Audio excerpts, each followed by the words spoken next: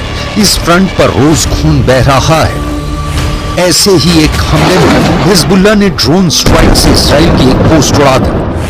फिर देखिए, ड्रोन आया और उसने सटीक टारगेट पर हिट किया।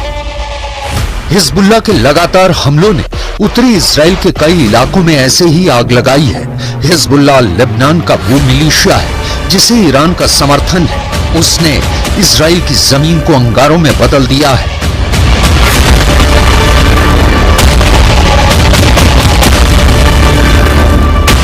ये है Kiryat Shamon. Israel Lebanon border पर इस शहर पर हिजबुल्लाह ने ऐसा हमला किया कि चारों तरफ आग लग गई। इस वक्त लेबनान और इजराइल के मौत वाले बॉर्डर पर हिजबुल्लाह मार तो खा रहा है, लेकिन उसने इजराइल को डराया हुआ है।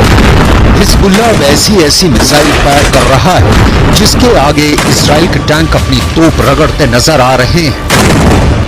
हिजबुल्लाह ने निकाली हैं 3 बहुत ही खतरनाक एंटी टैंक मिसाइल और मल्टी बैरल रॉकेट लॉन्चर। ये मिसाइल ईरान से सप्लाई की जा रही है और ऐसी मिसाइलों का हिजबुल्लाह के पास बहुत बड़ा जखीरा है। हिजबुल्लाह 3 तरह की एंटी टैंक गाइडेड मिसाइल इस्तेमाल कर रहा है। ये है कॉर्नेट, इसकी रेंज 5 किलोमीटर तक है। ये रूस की मिसाइल है, लेकिन अब ईरान इसका देसी वर्जन दहलाविया तैयार कर चुका है और ऐसी बहुत सी मिसाइल अब हिजबुल्लाह के पास है। दूसरी है BGM-71-2 anti tank guided missile, range है 3.5 किलोमीटर। ये अमेरिका में बनी मिसाइल है, लेकिन अब इसकी नकल ईरान तैयार कर रहा है और उसने हिजबुल्लाह को सप्लाई की है। तीसरी है 85 कॉनकोर्स, रेंज 4 किलोमीटर। ये भी रूस ने बनाई है और अब ईरान में ये तोसान नाम से तैयार की जाती है। इन्हीं मिसाइलों से हिजबुल्लाह ने इजराइल के मेरान एयर सर्विलांस एयरबेस पर हमला किया।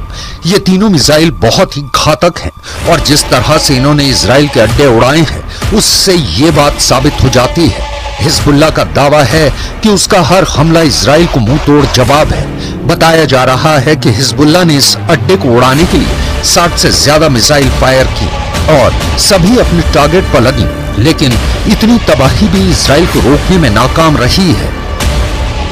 गाजा पर इजराइल की बमबारी में अब तक करीब 38,000 लोग मारे जा चुके हैं। कई लाशें तो अब भी मलबों के नीचे दबी हुई हैं। लेकिन इजराइल का कहना है कि उसका हर हमला अब हमास को खत्म कर रहा है और रफ़ाह में भी उसने हमास की कमर तोड़कर रख दी है। בפירוש מתקרבים לנקודה שאנחנו אומרים, פירקנו את חטיבת רפיח, היא מוכרעת לא במובן הזה שאין בה יותר מחבלים, אלא במובן הזה שהיא לא יודעת לתפקד כמסגרת לוחמת, יש לה המון הרוגים, ואתם תדאגו. इजराइल इस वक्त पीछे हटने के लिए तैयार नहीं।